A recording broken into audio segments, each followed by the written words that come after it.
Assalamu alaikum.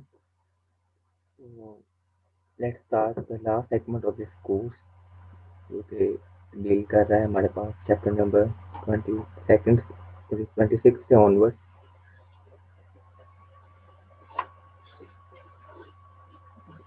Current and resistance.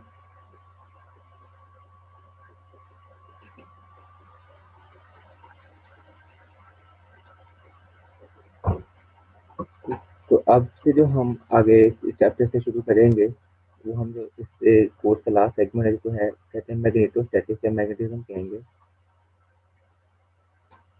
तो जो magnetism है that deals with the charges which are moving. तो we deal with the moving charges. अभी तक जो हमने जितना भी कोर्स कंटेंट कवर किया है उससे हमने इलेक्ट्रोस्टैटिक्स कवर की है।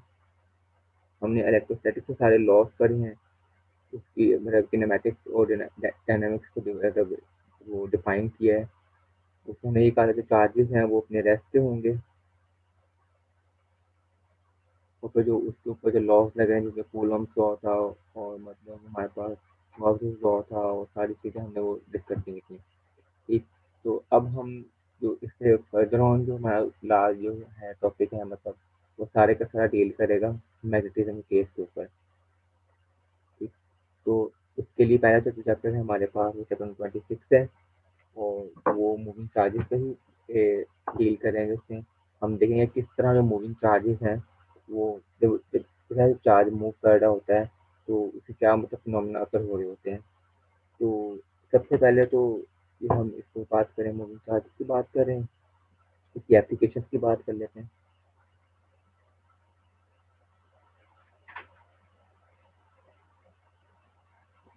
तो सबसे पहले जो इस आज की जो एप्लीकेशन है वो मेडिकल फील्ड के अंदर है। वो जो भी डॉक्टर्स वगैरह हैं वो जितनी भी चीज़ें इसको मतलब देखते हैं कि हमारे पास जो नर्व एंड्स होते हैं जो हमारे मसल को कंट्रोल कर रहे होते हैं उनकी जो स्टडी होती है, जो बायोलॉजिस्ट होती है, न्यूरो साइंटिस्ट होते हैं, वो सारे के सारे मेडिकल फील्ड के अंदर वो नर्व करंट्स को स्टडी कर रहे होते हैं। मैं एक स्टेटमेंट दे रहा हूँ जो मैं करंट के बारे में बताऊँ करंट हमारे पास क्या है, उसको मैं कह रहा हूँ कि मूविंग चार्जेस की वजह से ये मूविंग चार्जेस को करंट कह रहा हूँ। ये प्रिसाइज स्टेटमेंट नहीं है, इसको भी हम बात करेंगे आगे जाके, लेकिन राइट नाउ हम इसको समझते हैं कि मतलब जो मूविंग चार्जेस हैं दैट कॉन्स्टिट्यूट द करंट। ठीक है, तो सेकंड इसकी एप्लीकेशन है हमारे पास होती है जो इंजीनियर वगैरह होते हैं वो अपने इलेक्ट्रिकल सिस्टम्स की स्टडी के लिए वो मतलब करंट को स्टडी कर रहे होते हैं।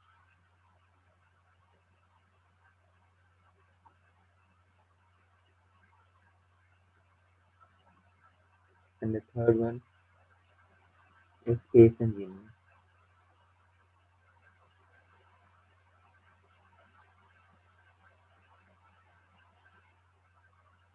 जो स्पेस इंजीनियर्स होते हैं वो भी study of law of charges को एक देखते होते हैं।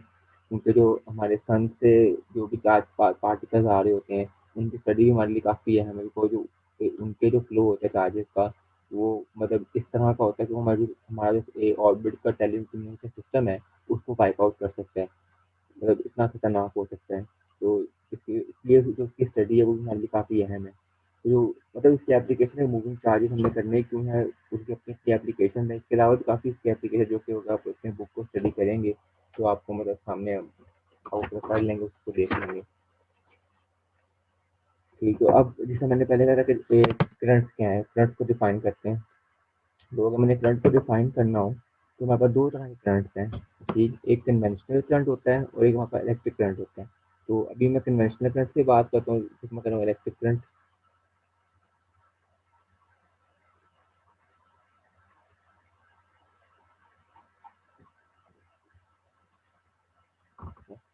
तो जिससे मैंने ऊपर इसे बात की थी कि अगर मैं करंट को डिफाइन हाईली डिफाइन किया था कि moving charges and that constitute a current. तो यहाँ पे इसका मतलब वो पूरा डेफिनेशन नहीं है, वो कैसे, तो मैं आपको एग्जाम्पल देता हूँ कि आपके पास एक यहाँ पे एक कंडक्टर है, एक कंडक्टिंग रॉड है आपके पास और सिंपल पड़ी हुई है। अब हमें बताइए एक कंडक्टिंग रॉड है कंडक्टर, तो हमने कंडक्टर को डिफाइन किया था जैसे मोबाइल इलेक्ट्रॉन्स होंगे, जो फ्री इलेक्ट्रॉन हो जो रैंडमली मूव कर रहे होंगे। तो जस्ट सपोज यहाँ पे कोई इलेक्ट्रॉन है, वो इधर को मूव कर रहा है, यहाँ पे चार्ज पार्टिकल होगा इलेक्ट्रॉन, वो इधर को मूव कर रहा होगा, फिर ये वाला इधर को मूव कर रहा होगा। ठीक, रैंडमली चार्ज पार्टिकल मूव कर रहे हैं। तो इसका मतलब है कि अब ये जो चार्ज है ये मूविंग चार्जेस हैं, तो लिहाजा इस पर करंट होना चाहिए। तो अगर आप इस रॉड को टच करते हो तो आपको कोई भी करंट महसूस नहीं होगा। तो इसका मतलब है जो हमें डेफिनेशन कहा हुआ था कि जो मूविंग चार्जेस हैं वो करंट कंट्रीब्यूट करेंगे, इसका मतलब है कि इसमें कोई ना कमी है। तो जो उसकी प्रिसाइज स्टेटमेंट है करंट की, वो है स्ट्रीम ऑफ मूविंग चार्जेस, ना कि सिर्फ मूविंग चार्जेस, बल्कि जो मूविंग चार्ज की स्ट्रीम है वो उसको हम करंट डिफाइन कर रहे होते हैं। मतलब फॉर एग्जाम्पल अगर मैं इसकी बात ही करूँ, तो जो कि भी कंडक्टर बिल्कुल रेस्ट पोजिशन पे कहा गया, यहाँ पे मैं कोई एक हाइपोथेटिकल प्लेन ड्रॉ कर दूँ, एक हाइपोथेटिकल प्लेन ड्रॉ करूँ, मतलब इसका समझ है कि ये मैंने एक रॉड थी मेरे पास, ये मेरे पास एक इलेक्ट्रिक रॉड थी, कंडक्टिंग रॉड थी, तो मैंने यहाँ पे एक हाइपोथेटिकल एक ऐसा प्लेन ड्रॉ कर दिया। तो अब मैं देखूंगा कि इस प्लेन के अंदर से कितने इलेक्ट्रॉन या कितने चार्ज पार्टिकल्स टूवर्ड्स राइट या टूवर्ड्स लेफ्ट मूव कर रहे हैं। जब अभी ये जो चार्ज पार्टिकल्स हैं ये रैंडमली चार्ज पार्टिकल्स हैं, तो हम ये देखेंगे भाई अब इसमें बिलियंस ऑफ चार्जेस होते हैं मोबाइल इलेक्ट्रॉनिक एक कंडक्टर के अंदर। तो हम देखेंगे कि मतलब अप्रोक्सीमेटली जितने चार्ज पार्टिकल्स टूवर्ड्स लेफ्ट को मूव कर रहे होंगे, उतने चार्ज पार्टिकल टूवर्ड्स राइट को मूव कर रहे होंगे। तो जो ओवरऑल नेट चार्ज होगा, जो उसका फ्लो होगा वो जीरो होगा। जब वो जीरो होगा तो मतलब इसमें करंट कोई है ही नहीं। लेकिन अगर इसी एक कंडक्टर को मैं किसी बैटरी के साथ कनेक्ट कर दूं, तो अब क्या होगा? अब होगा कि जो बैटरी होगी, अब इनके दरमियान एक पोटेंशियल डिफरेंस आ जाएगा, इसको मैं वी ए कह रहा हूँ, इसको मैं वी बी कह रहा हूँ। अब इनमें पोटेंशियल डिफरेंस क्रिएट हो गया। जब पोटेंशियल डिफरेंस क्रिएट होगा तो इस वायर की वजह इलेक्ट्रिक फील्ड होगी, वो electric field electric force provide करेगी इन चार्जेस को। और ये जो चार्जेस होंगे ये थोड़ा सा अपनी जो डायरेक्शन जो पहले रैंडम थी, ये अपनी डायरेक्शन को शिफ्ट कर लेंगे। किस किस डायरेक्शन में शिफ्ट करेंगे? जिस डायरेक्शन में हमारा जो इलेक्ट्रिक फील्ड की डायरेक्शन होगी, पॉजिटिव चार्जेस की बात कर रहा हूँ मैं, ठीक है। तो अब इसका मतलब जो जितने अब जो पहले चार्ज बैटरी लगने से पहले जितने भी चार्जेस रैंडम चार्जेस जितने टूवर्ड्स राइट मूव कर रहे थे उतने लेफ्ट पे मूव कर रहे थे, लेकिन अब बैटरी लगने के बाद हमारे पास एक फ्लो मिलेगा कि जो चार्जेस होंगे वो अब मतलब पॉजिटिव टर्मिनल से एक तरफ से मतलब पॉइंट ए से, तो ये पॉइंट ए है यहाँ से पॉइंट बी की तरफ जाना शुरू हो जाएंगे। तो जो फॉर एग्जाम्पल जो कि मतलब ये वाला चार्ज है हमारे पास, जिस पर ये जगह कहाँ था हमारे पास, अब इसकी रेस पहले यहाँ पर थी, अभी थोड़ी स्लाइटली डिफरेंट हो जाएगी यहाँ पे करके। तो अब ओवरऑल जो हम जब हम चार्जेस को कंप्यूट करेंगे तो हमारे पास जो टूवर्ड्स राइट वाले चार्जेस हैं वो ज़्यादा हो जाएंगे टूवर्ड्स लेफ्ट वाले से। सारे के सारे चार्जेस नहीं अपने डायरेक्शन शिफ्ट करेंगे एक साथ ही, कुछ कुछ कर लेंगे कुछ नहीं करेंगे, लेकिन मेजोरिटी जो चार्जेस हैं वो अपनी डायरेक्शन शिफ्ट कर लेंगे, ड्रिफ्ट कर लेंगे दूसरी डायरेक्शन की तरफ। जिसका अगर हम नेट फ्लो की बात करेंगे चार्जेस का, वो एक डायरेक्शन की तरफ हो जाएगा जो कि करंट को कॉन्स्टिट्यूट कर रहा होगा। ठीक है, हमने इसकी बात कर ली है। अब आगे चलते हैं। अब जिस तरह हमने बात की थी यानी इलेक्ट्रोस्टैटिक्स के केस के अंदर, उससे हमने कुछ असम्पशंस लगाई थी। तो जो कि अगर इधर हम बात करें कि वो कौन कौन सी असम्पशंस थी, तो उनमें से जो पहली असम्पशंस थी हमने कहा था कि हमारे पास जो चार्जेस होंगे वो पॉइंट चार्जेस होंगे। ठीक, सेकंड वन जो चार्जेस होंगे वो रेस्ट रेस्ट पोजिशन पे होंगे। ठीक, अब इसी तरह हमने जो मैग्नेटिज्म की बात कर रहे हैं, तो यहाँ पर भी हम अपनी असम्पशंस लगाएंगे।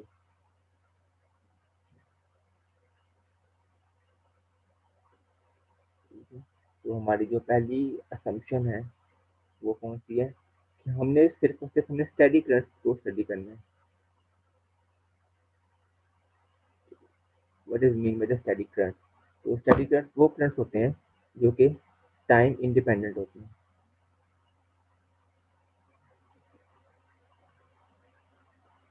मतलब क्या कि अगर फॉर एग्जाम्पल मैंने एक कंडक्टिंग रॉड थी, उससे मैंने बैटरी सप्लाई की है, वो बैटरी का जो करंट है बैटरी को प्रोवाइड हुई है, तो इनका जो पोटेंशियल डिफरेंस होएगा, अब वो डिफरेंट है तो उसकी वजह से करंट फ्लो कर रहा होगा। अब वो जो करंट होगा जो चार्जेस फ्लो कर रहे होंगे वो ऐसा नहीं है कि टाइम के साथ बढ़ रहे होंगे ज़्यादा हो रहे होंगे, वो हमें स्टडी अमाउंट रखी है। जब फॉर एग्जाम्पल अभी मैंने डिफाइन नहीं किया करंट को प्रिसाइज में, करंट का यूनिट एम्पियर होता है, तो अगर मैंने 1 या 2 एम्पियर का करंट रखा हुआ है तो वो थ्रू आउट जो मेरी मतलब होगा वो 2 एम्पियर ही रहेगा। ये नहीं कि मतलब आधे घंटे के बाद वो 1 एम्पियर हो जाएगा या फिर 3 एम्पियर हो जाएगा। तो हमें करंट को स्टडी रखना है। तो इस तरह के करंट होते हैं, उनको हम स्टडी करंट कहते हैं। मतलब वो टाइम के साथ आप उसकी जो इंटेंसिटी है वो डिफर नहीं करेगी। सेकेंड चीज हम जो अस्यूम करेंगे, हम कन्वेंशनल करंट की बात करेंगे। अभी कन्वेंशनल करंट क्या होता है? कन्वेंशनल करंट होता है कि आपको जो चार्जेस हैं, जो करंट होता है वो पॉजिटिव चार्जेस के फ्लो की वजह से होता है। मतलब पॉजिटिव चार्ज मूव करते हैं from one point two another point. ठीक, तो जो हमारे एक करंट होगा वो कन्वेंशनल करंट होगा। अब हम ये करंट क्यों यूज करते हैं, इसकी वजह है, इसमें काफी वजूहत है। पहली जो इसकी वजह है वो ये है कि मतलब जो मतलब पुराने साइंटिस्ट थे, उनको लगता ये था कि हमारा जो हमारा करंट है वो पॉजिटिव चार्जेस की वजह से होता है, उनके फ्लो की वजह से होता है। तो उन्होंने उसी के बेस के ऊपर सारे अपने लॉज को डिफाइन ड्राइव किया और डिफाइन किया, जिसमें तो हमारे पास बायोसेवर्ट लॉ होता है, एम्पियर्स लॉ होता है, फैराडेज लॉ होता है, लेंज लॉ होता है। वो सारे के सारे उन कन्वेंशनल करंट के ऊपर बेस किए थे।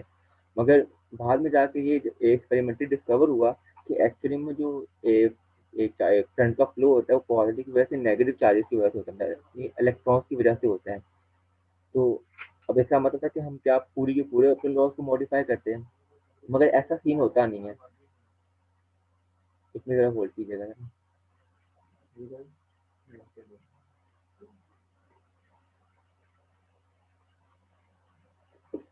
थोड़ी पूरी डिस्टर्बेंस। अच्छा, तो मैं बात कर रहा था कि पॉजिटिव चार्जेस की वजह से या तो हम अपने पूरे के पूरे लॉस को मतलब दोबारा चेंज करते हैं, मगर ऐसा करने की जरूरत नहीं हमने पेश आनी थी। उसकी वजह ये है कि मतलब जो पॉजिटिव चार्जेस की वजह से हम इफेक्ट हम स्टडी करते हैं, उनके एग्जैक्टली वही रिजल्ट होते हैं जो हम नेगेटिव की वजह से करते हैं। बस ये साइन का फर्क आना था कि नेगेटिव साइन कहीं भी आ रहा होता, कहीं पॉजिटिव साइन आ रहा होता, तो उसका सिर्फ फर्क आना, अदरवाइज जो फिजिकल फिनोमेना वो सेम आया था। ठीक है, तो बहरहाल इस चीज़ को अभी हम आगे देखें, जब ये हम इसका जो प्रूफ करेंगे कि किस तरह से जो हमारा जो करंट होता है वो नेगेटिव चार्जेस की वजह से होता है, पॉजिटिव की वजह से नहीं होता। ये हम एक्सप्लिसिटली ड्राइव करेंगे इस रिजल्ट को। और हम ये चीज़ भी देखेंगे कि वाकई ही कि अगर हम वो वाला करंट भी ले लें जिसको हम इलेक्ट्रिक करंट, जो कि डेफिनेट करंट होता है, उसकी उसको स्टडी कर लें, या फिर हम कन्वेंशनल करंट को बात कर लें, वो दोनों को दोनों सेम चीज़ रहेगी हमारे पास। ठीक, तो इसलिए जब दोनों की फिजिकल फिनोमिना सेम है एंड रिजल्ट सेम है, तो इसलिए हम अपना जो कन्वेंशनल मैकेनिज्म जिसके ऊपर सारे लॉस डेवलप हुए हैं, हम उसी मैकेनिज्म को फॉलो करेंगे जो कि कन्वेंशनल करंट पे बेस करता है। ठीक, अब बात करते हैं जो करंट की मैथमेटिकल डेफिनेशन की तरफ।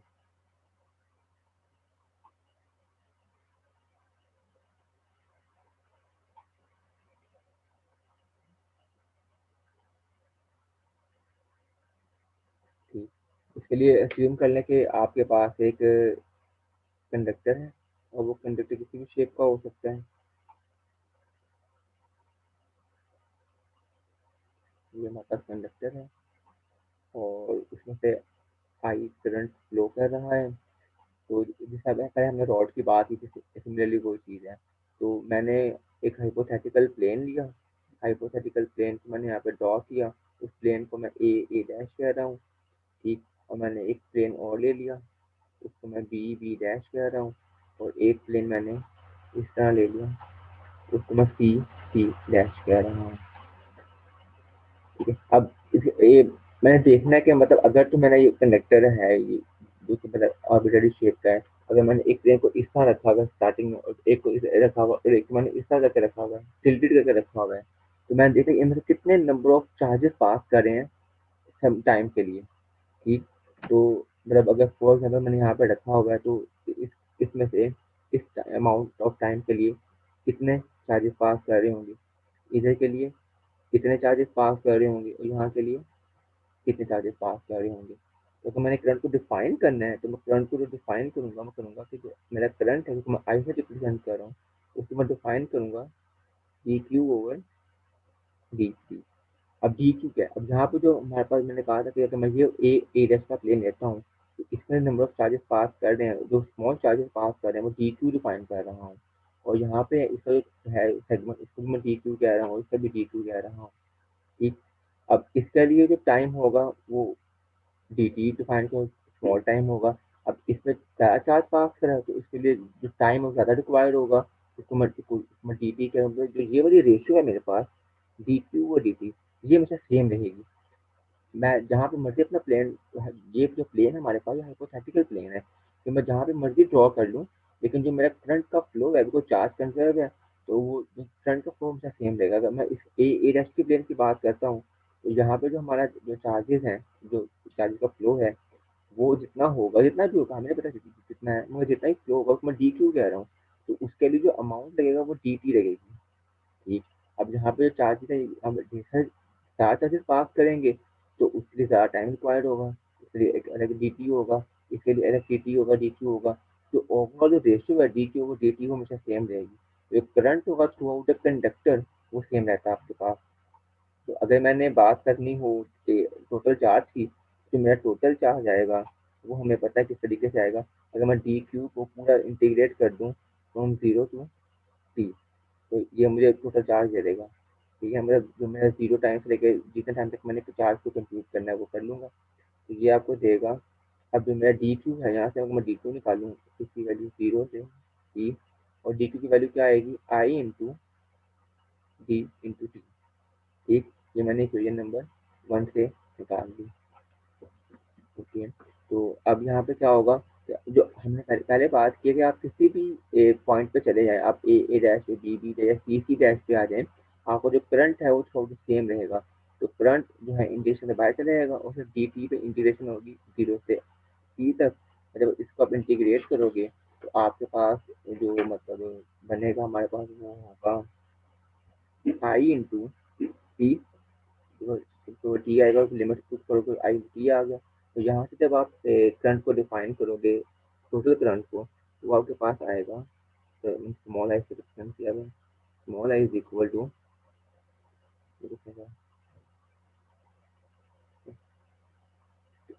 Q over T. तो ये आपने करंट को मैथमेटिकल डिफाइन कर दिया। अगर मैं इसकी यूनिट की बात करूँगा, तो इसका यूनिट है वो चार्ज का कूलम होता है और टाइम का सेकंड होता है, तो कूलम पर सेकंड आ जाएगा, या फिर इसको एम्पियर भी कहते हैं, 1 एम्पियर।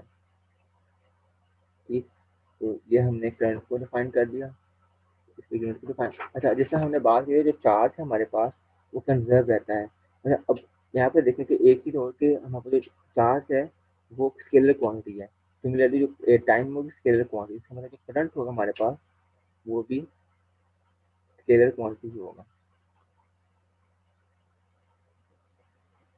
ठीक, तो लेकिन आप खुद देखेंगे, अगर जिस तरह मैंने ये फोन नंबर एक कंडक्टर है,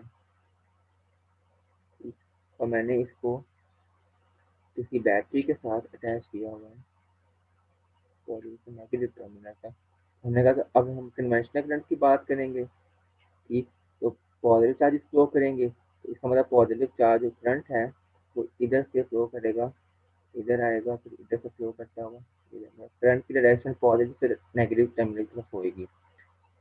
तो आपने अगर ये वेक्टर, अगर ये एक स्केलर क्वांटिटी से मैंने यहाँ पे ये जो एरोज बनाए हैं, ये तो वेक्टर के लिए हम बनाते हैं। तो एक्चुअली मुझे ये जो एरोज मैंने बनाए हैं, ये एरोज हैं, ये मेरे पास वेक्टर को डिफाइन नहीं करे, ये फ्लो ऑफ चार्ज को डिफाइन कर रहे हैं। ठीक, जो अगेन मैं रिपीट करूँगा, जो करंट है इसका स्केलर क्वांटिटी, और जो उसको हम जो एरो ड्रॉ करते हैं वो किस फ्लो चार्जेस को ड्रॉ करते हैं, वो किस डायरेक्शन में फ्लो कर रहे हैं। ठीक है, अब हमें पता है जो चार्ज है वो कंजर्व रहना चाहिए। अगर सपोज मेरे पास एक वायर है, ये वाली वायर, तो उसमें से एक करंट आई नॉट फ्लो कर रहा है इस डायरेक्शन के अंदर। अब यहाँ पे आके जो वायर है वो टू पार्ट में स्प्लिट होती है, this one and this one. तो अब एक करंट इस तरह फ्लो करेगा जिसको हम आई वन कह देते हैं, और एक करंट यहाँ फ्लो करेगा जिसको मैं आई टू कह देता हूँ। तो अगर मैंने टोटल करंट बात करें, टोटल करंट कितना होगा, तो टोटल करंट होगा I not equal to I one plus I two. ये मैंने क्यों लिखा, मुझे पता है जो टोटल चार्ज है वो कंजर्व रहता है। ये हमने इसको चार्ज कंजर्वेशन को हमने स्पेसिफिक एग्जाम्पल से बात ड्राइव कर भी लिया होगा। ठीक है, जो हम चैप्टर नंबर 21 डिस्कस कर रहे थे। तो इसलिए जब चार्जेस कंजर्व हो, जो चार्जेस का फ्लो होगा वो भी कंजर्व रहेगा। जो टोटल चार्ज मेरा होगा वो मतलब इंडिविजुअल चार्जेस के सम के बराबर होगा। ठीक, और इसमें ओरिएंटेशन मैटर नहीं करती, मतलब फॉर एग्जाम्पल आपका एक वायर ये आ रही थी और एक वो इधर चली गई, दूसरी वायर इस तरह आके इस तरह करके इस तरह जा रही है। तो यहाँ पे अगर आपके पास आई नॉट था और ये आपके पास आई वन आ गया और यहाँ से आपके पास आई टू और अभी आई टू यहाँ से होता हुआ डिफरेंट पाथ फॉलो करता हुआ यहाँ से निकल रहा है, ये भी आई टू ही होगा यहाँ पे। तो अगेन ये सेम वही रिजल्ट को फॉलो करेगा, क्योंकि ओरिएंटेशन है वो मैटर नहीं करती, सिर्फ उसका फ्लो मैटर करता है। ठीक, तो ये हमने पहले हमने बताया कि जो हमने जो मूविंग चार्ज किया, अब इसकी मैं समरी बता दूं कि अभी तक हमने क्या चीज़ डिस्कस की है। अभी तक हमने चार्जेस जो पहले हैं, सेकंड पोर्शन है मैग्नेटिज्म का, उसको देखा, उसमें मूविंग चार्जेस हैं। हमने देखा कि मूविंग जो उसकी एप्लीकेशन है वो काफ़ी फील्ड में है, मेडिकल फील्ड में है, मतलब स्पेस एंड स्पेस की फील्ड में है, और मतलब इंजीनियर्स की फील्ड में हर तरह की एप्लीकेशन हैं। ठीक, आपके जितने भी लैपटॉप मोबाइल सब के अंदर ये चीज़ यूज़ हो रही है। ठीक, उसके बाद हमने करंट्स को, जो इलेक्ट्रिक करंट्स था उसको डिफाइन किया, तो उसका जो एक सिंपल जो है चार्जेस की मूविंग चार्जेस की वजह से करंट नहीं होता, एक स्ट्रीम ऑफ मूविंग चार्जेस होता है।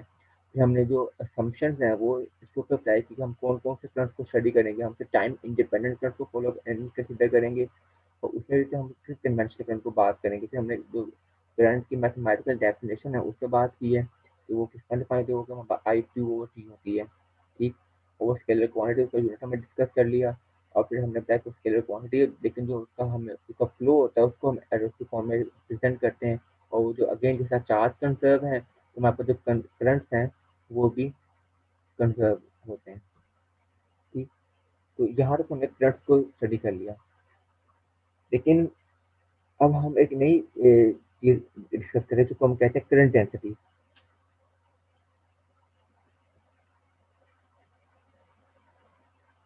ये कॉन्सेप्ट बिल्कुल वैसे ही है जिस तरह हमने चार्ज डेंसिटीज की बात की थी चैप्टर नंबर 22 के अंदर, जब हमने ये बात कर रहे थे कि तो फॉर एग्जाम्पल आपके पास कोई एक क्यू टोटल चार्ज क्यू है, और वो किसी सरफेस के ऊपर या किसी मतलब एक प्लेन एक रॉड के ऊपर किसी वॉल्यूम के ऊपर आपने स्प्रिंकल किया हुआ है, स्प्रेड किया हुआ है, तो हमें नहीं पता उनके डिफरेंट पॉइंट्स के ऊपर टोटल चार्ज कितना है, लेकिन हमें ये पता टोटल चार्ज क्यू है, लेकिन इंडिविजुअल जो के मतलब चंक्स हैं उसके ऊपर कितना है वो हमें नहीं पता।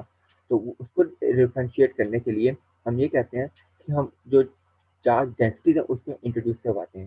ठीक है, मैं अभी मैं बात करूँ चार्ज डेंसिटीज की, और ये डायग्रेशन है। ठीक है, मैं इसको अगेन बताऊंगा, इसको मैं मतलब अलग से क्लास में डिस्कस कर चुके हैं। मतलब फॉर एग्जाम्पल ये आपका रॉड है, इसकी लेंथ एल है, आपने पॉजिटिव क्यू चार्ज लिया और इसके ऊपर स्प्रिंकल कर दिया।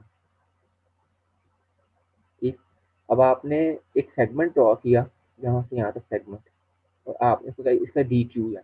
अब हमें नहीं पता इसके अंदर कितना चार्ज है, क्योंकि हमें पता है वो डी क्यू है। ठीक, तो अगर मैंने इसको डिफाइन करना हो तो मैं इसके लिए एक चीज निकाली थी जिसको मैं कहता हूँ लीनियर चार्ज डेंसिटी, और उसको मैंने डिफाइन किया था टोटल चार्ज ओवर लेंथ। ठीक है, तो अगर मेरा जो चार्ज है इस सेगमेंट का वो डी क्यू है, तो मेरा आएगा डी क्यू ओवर, और जो उसकी लेंथ होगी डी एल, तो कैपिटल एल तो टोटल लेंथ है, मगर मैंने डी क्यू की बात की तो इसकी लेंथ होगी, इसको मैं डी एल कह रहा हूँ, तो ये मेरी लीनियर चार्ज डेंसिटी होगी वो डी क्यू और डी एल। अब इसको इंट्रोड्यूस करवाने का मकसद क्या था, इसका फायदा ये था कि जो हमें पता है कि जो हमारे पास लीनियर चार्ज डेंसिटीज होती है ना, ये सेम रहती है, जो इसकी रेशियो होती है सेम रहती है। अगर आप टोटल चार्ज ले लो और डिवाइड टोटल लेंथ के ऊपर, वो जो आपको एक क्वांटिटी देगा वो एग्जैक्टली सेम होगी कि आप एक स्मॉलर चंक का स्मॉलर चार्ज ले लो और उसको डिवाइड करो स्मॉलर लेंथ के ऊपर। ठीक, तो इसी तरह हम करंट्स के साथ भी करेंगे। हम देखेंगे कि जो करंट्स होते हैं वो टोटल करंट तो हमें पता है कि आई होता होगा, मगर डिफरेंट सेगमेंट के अंदर डिफरेंट चीज़ें हम एक्सपीरियंस करेंगे, उसको हम आते हैं। ठीक, और इस वजह से हम करंट डेंसिटी को यूज़ करेंगे। अब इसकी एक वजह ये भी है कि करंट डेंसिटी को हम यूज़ तब करते हैं जब हम किसी कंडक्टर की क्रॉस सेक्शनल सरफेस की बात कर रहे होते हैं। ठीक, तो मतलब इसको हमें चलेगा intent to study the flow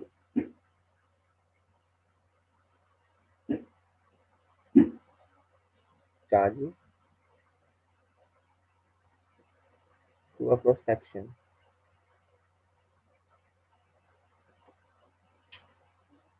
of a conductor.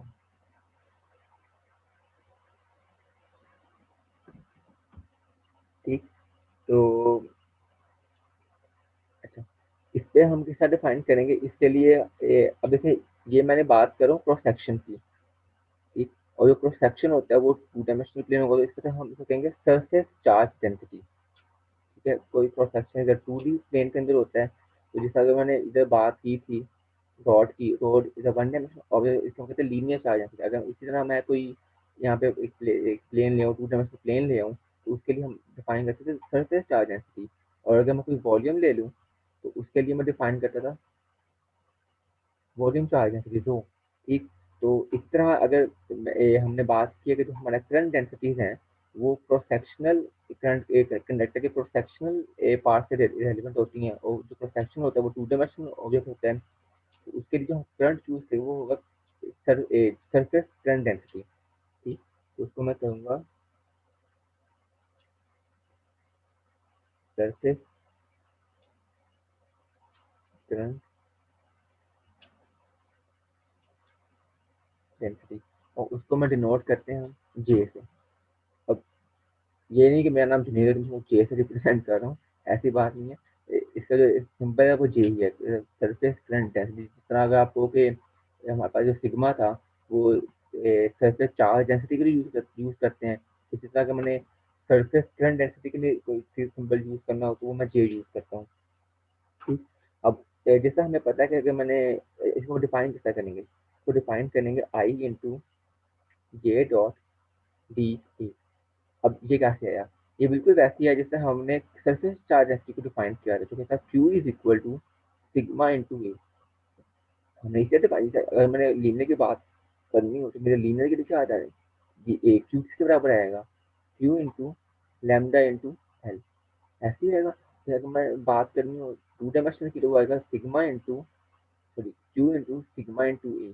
तो जिस तरह हमने यहाँ पे ये डिफाइन किया था चार्ज के लिए, तो करंट के लिए कैसे डिफाइन करेंगे, करंट चार्ज डेंसिटी टाइम्स जो कि जिस क्रॉस सेक्शन एरिया से वो पास कर रहा है। ठीक है, तो इसको हमने इसका डिफाइन कर दिया। तो अच्छा, अब इसको बात कर लेते हैं कि हाँ, अभी जे क्या चीज है, जे अभी अभी जे को मैंने फिजिकल इंडिकेशन आपको नहीं देखा, जे इसका क्या है, अभी तो मैं इसको बता रहा हूँ कि ये चीज होती क्या है। ठीक है, वो यहाँ पे जे डॉट डी ए आ गया, ये बिल्कुल वैसे तरह सिग्मा था, sigma into A is equal to Q total charge, और मैं करूँ यानी current surface current density times area, वो मुझे टोटल करंट दे देगा। ठीक, अब इसकी डायरेक्शन, अब मैंने कहा अब यहाँ पे मैंने ड्रॉ किया हुआ है, तो मेरे पास जो करंट डेंसिटी है वेक्टर क्वांटिटी है। ठीक, तो इसकी अपनी कोई डायरेक्शन होगी, तो इसकी डायरेक्शन होगी वो सेम डायरेक्शन होगी जो कि हमारे पास मूविंग चार्जेस की वेलोसिटी की डायरेक्शन होगी। और अभी हम कन्वेंशनल करंट की बात करें जो पॉजिटिव चार्जेस की होगी, इसका मतलब है कि जहाँ पे मैं एक सेशन लगा रहा हूँ, तो जे की डायरेक्शन होगी उसकी डायरेक्शन, और जो वेलोसिटी होगी हमारे पास पॉजिटिव चार्जेस की वजह से, जिसको हम कन्वेंशनल चार्जेस कह रहे हैं, जो उनकी डायरेक्शन होगी वही डायरेक्शन हमारे पास करंट डेंसिटी की डायरेक्शन होगी। मतलब कि अगर पॉजिटिव चार्जेस तो हम लेफ्ट टू राइट मूव कर रहे हैं, तो सिमिलर जो मेरे जो करंट डेंसिटी है सरफेस करंट डेंसिटी उसकी डायरेक्शन होगी वो पॉजिटिव से लेफ्ट से राइट की तरफ होगी एंड वाइस वर्सा। ठीक, तो अगर हम कहते हैं कि हमारा थ्रू आउट द सरफेस जो हम क्रॉस सेक्शनल सरफेस ले रहे हैं वो जे कांस्टेंट रहेगा, तो हम कहेंगे कि जे कांस्टेंट है तो दरमियान एंगल है उसके हम सेम रहेगा, तो हम कहेंगे कि हमारे पास जे बाहर आ जाएगा, और सिर्फ डी ए के ऊपर इंटीग्रेशन होगी, तो ये जे इंटू ए मिल जाएगा आपको। और यहाँ से आपको जो मैंने जे डिफाइन करना होगा, तो जे मेरे पास आएगा आई इंटू ए। ये देखिए ये बिल्कुल वैसी है जिसका आपने सरफेस चार्ज डिफाइन की थी, वो किसके बराबर थी, टोटल चार्ज ओवर जिस एरिया पे वो डिवाइड हुआ है। ठीक, जो आपके पास सरफेस करंट डेंसिटी होती है वो कहती है आपको जो टोटल करंट है, जो आई टोटल करंट है, वो उस क्रॉस सेक्शन एरिया के ऊपर किसका डिवाइड हुआ है, उसकी जो रेशियो आएगी उसको हम कहते हैं सरफेस करंट डेंसिटी। ठीक, अब इसके यूनिट की बात कर लेंगे, तो इसका यूनिट होता है करंट का वो एम्पियर होता है, और जो एरिया का यूनिट होता है वो मीटर स्क्वायर होता है, उसको हम कहते हैं मीटर से एम्पियर पर मीटर स्क्वायर। ठीक, और अब इसकी हम बात करते हैं जो फिजिकल इंट्यूशन है, जो करंट डेंसिटी की फिजिकल इंट्यूशन की बात करें, ये होती क्या है।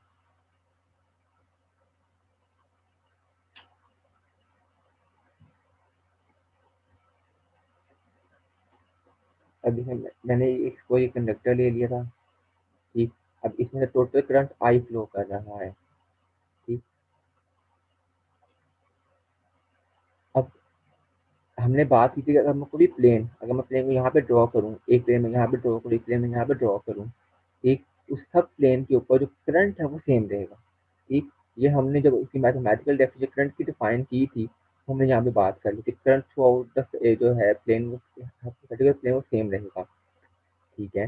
तो इसका मतलब ये है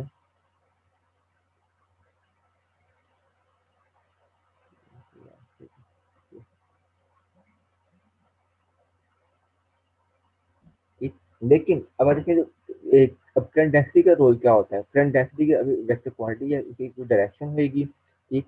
अब यहाँ पे जो करंट डेंसिटी को हम फिजिकल इंडिकेशन को कहते हैं stream line, stream line of the current. अब देखें अगर यहाँ पे एरिया ज़्यादा है, वाइडर है, तो यहाँ पे जो मेरे पास स्ट्रीम लाइन्स है उसका शो कर रही है,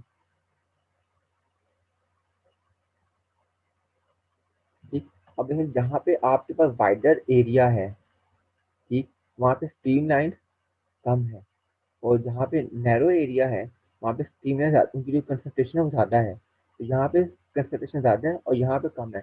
although overall current throughout the region same है, मगर जो इंटेंसिटी है, मतलब अगर इसमें बात करना चाहूँ इसकी एक और, क्योंकि हमारे पास इंटेंसिटी बात करूँ मैं, जो जे है, जैसे इंटेंसिटी ऑफ द करंट, तो जो यहाँ पे वाइडर एरिया पे जे है और जो इस मतलब नैरो एरिया पे जे है वो डिफरेंट होंगे, ठीक। जहाँ पर हमारे पास जो जे की स्ट्रेंथ है वो कम होगी एज कम्पेयर टू जो कि इस नैरो रीजन के अंदर है, ठीक। ऑल्दो के चार्ज कंजर्व थ्रू ट्रांजिशन, मगर जो अमाउंट ऑफ करंट डेंसिटी है वो वेरी कर रही है हमारे पास, ठीक। तो ये उसकी फिजिकल इंट्यूशन थी। अब इसका इसका फ़ायदा क्यों है? इस क्वांटिटी का फ़ायदा भी हम आगे बात करेंगे। अभी मैं इसके फ़ायदे पे नहीं, अब मैंने सिर्फ एक ऐसी क्वांटिटी इंट्रोड्यूस करवाई है जो कि थ्रू आउट द सरफेस जो क्रॉस सेक्शन सरफेस है वो सेम रहती है। किस सेंस में कि आपके पास कोई भी मतलब आपके पास जो एरिया है उसके ऊपर कितना करंट पास कर रहा है, टोटल तो आई है, मगर जो आपने एरिया कंसिडर किया, क्रॉस सेक्शन एरिया कंसिडर किया, उसके ऊपर करंट कितना डिस्ट्रीब्यूट हुआ है, कितना फ्लो कर रहा है, उसको स्टडी करने के लिए करंट डेंसिटी यूज़ करते हैं। तो हमने देखा है कि जो वो है जो इंटेंसिटी है स्ट्रीम एंड फ्लो की वो डिफाइन करती है, जहाँ पे आपके पास, और ये आपको मैथमेटिकल फार्मूला आपने ड्राइव किया वहाँ से पता भी चल रहा है कि जहाँ पे आपका एरिया ज़्यादा होगा वहाँ पे जे की वैल्यू कम होगी, और जहाँ पे एरिया कम होगा वहाँ पे जे की वैल्यू ज़्यादा होगी। वैसे मतलब इन्वर्स रिलेशन है, तो आई तो सेम रहेगा थ्रू आउट द रीजन। जब आई सेम रहेगा तो एरिया चेंज करने से आपका जो जे है वो चेंज हो रहा होगा। जो आपका नैरो रीजन है वहाँ पे एरिया कम है लेकिन जे ज़्यादा है, और जो वाइडर आपके पास एरिया है, एरिया ज़्यादा खुला है, वहाँ पे जे की वैल्यू उतनी ही कम है, ठीक। नेक्स्ट टॉपिक की तरफ आते हैं और फिर लेक्चर को कंक्लूड करते हैं, जो कि हमारे पास है ड्रिफ्ट की। देखिए मैंने ऊपर जब करंट को डिफाइन किया था और जब मैंने कहा था कि अगर मैंने यहाँ इसी कंडक्टर को मैं किसी बैटरी के साथ अटैच कर दूँ, तो जो जितने भी चार्जेस होंगे, जो मूविंग चार्जेस होंगे जो पहले रैंडमली मूव कर रहे थे, उनको अब एक बाइसनेस, एक फ्लो, एक पुश मिलेगा किसी एक सर्टेन डायरेक्शन की तरफ मूव करने के लिए। अब जो चार्ज जो पहले रैंडमली मूव कर रहे थे उनको एक सडन पुश मिलेगा, तो वो अपनी डायरेक्शन को अगर फॉर एग्जाम्पल वो राइट से लेफ्ट जा रहे थे, अब वो लेफ्ट थोड़ा सा अपने डायरेक्शन शिफ्ट करेंगे, ड्रिफ्ट करेंगे, और उसी डायरेक्शन में मूव करने की कोशिश करेंगे डायरेक्शन में उनको फ्लो मिल रहा है। तो उस जो जिस दो की स्पीड है जिससे वो ड्रिफ्ट कर रहे हैं, तो अपनी डायरेक्शन को चेंज कर रहे हैं, इसको हम ड्रिफ्ट स्पीड कहते हैं, ठीक। तो उसकी बात करते हैं कि उसके मतलब लेके चलते हैं। ये हमने सारी बात कर ली कि उसको कुछ नहीं होगा, मेरे ठीक है जी। अच्छा, तो अगर हमें सपोज करने के लिए हमारे पास कोई कंडक्टर है, ये मेरे पास कंडक्टर है, इसमें कोई रैंडमली चार्जेस मूव कर रहे हैं, तो अगर सपोज मैंने कि जहाँ पे मैंने इलेक्ट्रिक फील्ड पॉजिटिव था या नेगेटिव, अब मैंने इलेक्ट्रिक फील्ड जो है वो इस डायरेक्शन में अप्लाई की। ओके, तो ये मैं इस डायरेक्शन में इलेक्ट्रिक फील्ड अप्लाई करूंगा, जो मेरी ड्रिफ्ट स्पीड होगी वो भी ऑब्वियस की बात है, वो भी इस डायरेक्शन में होगी। मतलब फॉर एग्जाम्पल यहाँ पे जो पॉजिटिव चार्ज होगा जो कि पहले इधर को मूव कर रहा होगा, वो अपनी डायरेक्शन को थोड़ा सा शिफ्ट करेगा तो इस डायरेक्शन में, जिस डायरेक्शन में इलेक्ट्रिक फील्ड डायरेक्शन है। तो इसका मतलब पॉजिटिव चार्ज कैरियर्स हैं, और ये मैं कन्वेंशनल करंट की बात कर रहा हूँ। तो मुझे पॉजिटिव चार्ज के कैरियर्स हैं, तो जो डायरेक्शन मेरी ई की होगी वही डायरेक्शन मेरी जो ड्रिफ्ट वेलोसिटी है उसकी होगी। ठीक, अगर फॉर एग्जाम्पल कि मैं अपने बात करता हूँ नेगेटिव चार्जेस की वजह से। ठीक, तो जो डायरेक्शन अब देखें, जो मेरी ई की डायरेक्शन है वो तो इस तरफ ही है, टूवर्ड लेफ्ट टू राइट ही है, मगर जो अब ड्रिफ्ट वेलोसिटी की डायरेक्शन होगी वो इसके ऑपोजिट होगी। तो अगर मेरी जो होगी इन केस ऑफ यानी इलेक्ट्रॉन्स हैं, तो जो डायरेक्शन मेरी ई की होगी तो ड्रिफ्ट वेलोसिटी की डायरेक्शन उससे क्या होगी, उससे ऑपोजिट होगी। ठीक, ओके, तो इसका जो ड्रिफ्ट स्पीड होती है ना हमारे पास, ये बहुत स्मॉल, मतलब इसकी जो मैग्नीट्यूड है वो काफ़ी स्मॉलर होती है as compare to random motion होती है चार्जेस की वजह से। ठीक है, तो इसका मतलब मकसद भी यही है कि मतलब जो जो चार्जेस पहले यहाँ पे मूव कर रहे हैं स्पीड के साथ, उसे एक हल्का सा पुश मिलेगा जो कि अपनी डायरेक्शन चेंज कर रहे होंगे, मगर जो उनकी अपनी स्पीड होगी वो ज़्यादा होगी as compare to this drift speed की वजह से। एक अभी तक हमने एक चीज़ ये डिस्कस कर लिया कि अब ये मैंने इसी के बाद हम कन्वेंशनल करंट की बात करेंगे। जो मेरा कन्वेंशनल करंट है वो उसके ई की डायरेक्शन इस तरफ है, इसका मतलब जो मेरा जो चार्जेस होंगे वो अब इसी डायरेक्शन में मूव करेंगे। जो मेरा करंट होगा वो टूवर्ड्स लेफ्ट से राइट मूव करेगा, और जो मेरी इलेक्ट्रिक फील्ड है वो भी लेफ्ट से राइट है, और हमने बात की कि पॉजिटिव चार्ज कैरियर्स होंगे, जो ड्रिफ्ट स्पीड भी होगी उसकी डायरेक्शन भी सेम की सेम रहेगी। ठीक, अब हमने कुछ असम्पशन यूज करनी है यहाँ पे।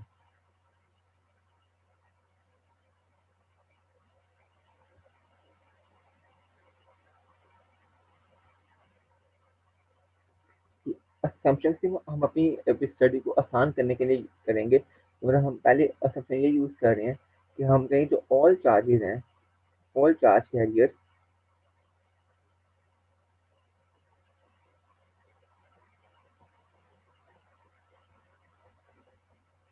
Move with same drift velocity. मतलब जरूरी नहीं कि सब के सब सेम स्पीड से मूव कर रहे हो।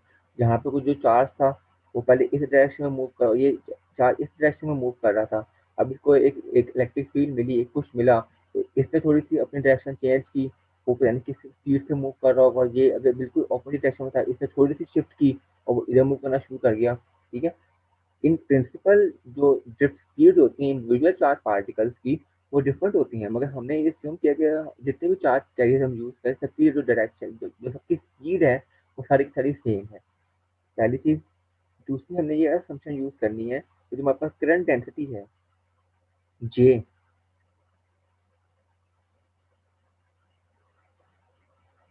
वो थ्रू आउट द हमारे पास जो वायर है, जो क्रॉस सेक्शन एरिया है वो यूनिफॉर्म रहनी चाहिए। और ये जो असम्पशन है ये हम थ्रू आउट अपने कोर्स में ये यूज करेंगे, तो हम कहेंगे जो जे है वो थ्रू आउट जो हमारा वो है ना, मतलब ए क्रॉस सेक्शन एरिया वो सेम रहेगा। ठीक, मतलब यूनिफॉर्म रहेगा। इन प्रिंसिपल अगेन वो यूनिफॉर्म होता नहीं है, जहाँ पे एरिया डिफरेंट होगा कंफ्यूजन डिफरेंट होगी, वहाँ पे जे भी डिफरेंट होगा, मगर हमने असम्पशन के थ्रू आउट द कोर्स यही रखेंगे। ठीक, तो अब मैंने देखने के कितने नंबर ऑफ चार्जेस पास कर रही हैं इस रॉड से, जिसकी अपनी एक लेंथ एल है और इसका अपना कोई इसका अपना कोई क्रॉस सेक्शन एरिया ए है। तो ओके, अगर इसकी बात करेंगे जो में चार्ज कैरियर्स होंगे वो हम सिंपल बात करते हैं Q इंटू एन ई। वैसे हम बात करते हैं Q is equal to N E से, number of charge carriers equal to N total number of charges into जो एक चार्ज जो एलिमेंट्री चार्ज होता है उसकी कर लेंगे। अब हमें नंबर ऑफ चार्जेस निकालने हैं, कितने नंबर ऑफ चार्जेस होंगे, तो वो हम निकालेंगे number of charges N E into L. अब ये कहाँ से आ गए, देखें ये है कि जितने चार्जेस उसकी लेंथ के ऊपर अकोमोडेट हुए हैं थ्रू द लेंथ, और जितने चार्जेस उसकी इस एरिया पे अकोमोडेट हुए हैं। तो एक्चुअली मैंने करना ये है कि ये जो मैंने यहाँ पे ये पूरी क्वांटिटी लिखी है दिस थिंग, ये पूरी की पूरी है मेरे पास number of charges, the number of charge carriers in volume V। तो इस पूरे रॉड का वॉल्यूम है, उसके ऊपर कितने चार्जेस फ्लो करें हमें वो कंप्यूट करना है। और पता है वो वॉल्यूम किस तरह निकालते हैं, आप लेंथ इंटू एरिया कर लो, वॉल्यूम देगा आपको। तो हमारे पास ये एक क्रॉस सेक्शन रॉड है, इसकी अपनी एक लेंथ एल होगी, तो इसकी लेंथ के अलोंग कितने चार्जेस फ्लो कर रहे हैं और उसके एरिया के ऊपर कितने चार्जेस फ्लो कर रहे हैं, इनको मल्टीप्लाई करूंगा तो मुझे पूरा पता चल जाएगा इस पूरी की पूरी रॉड के पूरे वॉल्यूम में कितने चार्जेस फ्लो कर रहे हैं। तो मैंने उसको इस तरह कंप्यूट कर लिया। ठीक, अब कितना अमाउंट ऑफ टाइम लगेगा उन चार्ज को फ्लो करने के लिए, वो हम करेंगे T is equal to length, जितनी वो लेंथ से पास कर रहे हैं ओवर जितनी उनकी स्पीड है। ये हमने सिंपल कंप्यूट किया V S is equal to V की फॉर्मूले से। मतलब एक total charge move through any cross section of the wire in the time interval T, उसको मैंने इस तरीके से कंप्यूट कर लिया। ठीक हो गया। अब मैंने बात करनी है करंट की। जो मेरा करंट होता है वो होता है हमारे पास Q I is equal to Q over T. मैंने ऊपर से क्यू निकाल लिया, क्यू की वैल्यू आई मेरे पास N A into L times E over, और इसकी वैल्यू मेरे पास आई एल ओवर वी डी। जब इसको आप पूरा वो करोगे यहाँ से हमारे पास this L length get cancel out, तो आपके पास जो करंट बचेगा उसकी वैल्यू आएगी N A E V into D. ठीक, और अगर मैंने यहाँ से मैंने निकालना हो ड्रिफ्ट वेलोसिटी, ड्रिफ्ट वेलोसिटी का फॉर्मूला निकालना चाह रहा हूँ, जो क्या आएगा आई इंटू एन ए इंटू ई। ठीक, अब आप देखें कि यहाँ पे क्वांटिटी अपीयर हो रही है आई ओवर ए, इसको हमने डिफाइन किया हुआ था, ये था हमारे पास जे, ये मेरे पास आएगी जे ओवर एन ई, जिसमें करंट डेंसिटी, ये आ गया एन ई। तो यहाँ से अगर मैंने इसको इलेबोरेट करना हो, J is equal to N E times V D. अब मुझे पता है कि जो हमारे पास जो वेलोसिटी है इसकी, ये भी एक वेक्टर क्वांटिटी है और ये भी वेक्टर क्वांटिटी है। अब देखें ये आपको एक चीज क्लियर बता रहा है, जो ऊपर मैंने यहाँ पे बात की थी ना, जो मैंने एक रैंडमली बात कर दी थी, जो डायरेक्शन इलेक्ट्रिक फील्ड की होगी वही डायरेक्शन जो चार्ज कैरियर्स हैं, जो पॉजिटिव चार्ज कैरियर उनकी भी ड्रिफ्ट वेलोसिटी की डायरेक्शन वही होगी। ठीक, और अगर नेगेटिव चार्ज कैरियर है तो उनकी डायरेक्शन इलेक्ट्रिक फील्ड के ऑपोजिट होगी। यहाँ पे मैंने जो असर्शन लगाई थी वो यहाँ पे मैथमेटिकली प्रूफ हो रही है। तो किस तरीके से देखिए, अगर तुम्हें चार्ज कैरियर दिस थिंग, ये चार्ज कैरियर एन ई है, अगर ये पॉजिटिव है तो जो दो डायरेक्शन मेरी मतलब उन पॉजिटिव चार्ज कैरियर की जो डायरेक्शन होगी जो स्पीड की वही डायरेक्शन जे की होगी। ठीक, लेकिन अगर मेरे चार्ज कैरियर नेगेटिव है, यहाँ पे एन नेगेटिव चार्ज कैरियर्स हैं, तो जो डायरेक्शन मेरी वेलोसिटी की होगी जो जे की डायरेक्शन होगी उसकी ऑपोजिट होगी। ठीक, अगर मैंने यहाँ पे बात करूँ, अगर मैंने यहाँ पे ई की जे की डायरेक्शन ड्रॉ करनी हो, यहाँ पे जो जे की डायरेक्शन होगी वो भी वही होगी जो वेलोसिटी की डायरेक्शन है, जो पॉजिटिव चार्ज कैरियर्स हैं। लेकिन अगर मैं बात करूँ नेगेटिव चार्ज कैरियर्स की, जो मेरे जे की डायरेक्शन होगी वो अगर इधर को होगी तो मेरी जो वेलोसिटी होगी उसकी ऑपोजिट होगी। ठीक है। अच्छा, अब एक रिलेशन और रह गया है, वो है जे का और ई का, वो भी हम आगे बात करेंगे। अभी के लिए मैं ये कह रहा हूँ कि जो हमारे पास डायरेक्शन ड्रिफ्ट वेलोसिटी की होगी, अगर वो पॉजिटिव चार्ज कैरियर है क्योंकि एन ई डिफाइन करेगा, तो वही डायरेक्शन हमारे पास करंट डेंसिटी की होगी। और अगर जो डायरेक्शन अगर अगर नेगेटिव चार्ज कैरियर्स हैं तो जो डायरेक्शन वी डी की होगी जे की उसकी नेगेटिव में होगी। ठीक है, तो इस तरीके से हमने ये सारी चीज़ें डिस्कस कर ली हैं। अब एक सिंपल एक चेक पॉइंट है, उस चेक पॉइंट आपकी बुक ने उसको डिफाइन किया हुआ, वो चेक पॉइंट हम देख लेते हैं तो फिर हम इस लेक्चर को कंप्लीट करते हैं। आपके पास ये रॉड थी जिसमें नेगेटिव चार्जेस फ्लो कर रहे हैं तो उनकी डायरेक्शन इस डायरेक्शन के अंदर है। ठीक, तो आप मुझे पहले ये बताएं कि जो आपका करंट होगा वो किस डायरेक्शन में होगा, और ये करंट के बाद मैं कन्वेंशनल करंट ले रहा हूँ, तो मेरा कन्वेंशनल करंट किस डायरेक्शन में होगा। अब अगर आप इसका मतलब आपके नेगेटिव चार्जेस इस डायरेक्शन में फ्लो कर रहे हैं, मतलब फ्रॉम राइट टू लेफ्ट, तो इसका मतलब जो पॉजिटिव चार्जेस होंगे वो लेफ्ट टू राइट मूव कर रहे होंगे। तो मेरा कन्वेंशनल करंट होगा वो होगा राइटवर्ड। ठीक। और अगर मैं बात करूँ कि करंट डेंसिटी वो किस डायरेक्शन में होगी, जो कि जे है, जे किस डायरेक्शन में होगी, हमें बात की थी जे उसी डायरेक्शन में होगा जिस डायरेक्शन में करंट की डायरेक्शन होगी। ठीक है, हमने तो बात की थी कि मेरे करंट की डायरेक्शन क्या थी, राइटवर्ड। तो जो जे की डायरेक्शन होगी क्या होगी, वो भी राइटवर्ड ही होगी।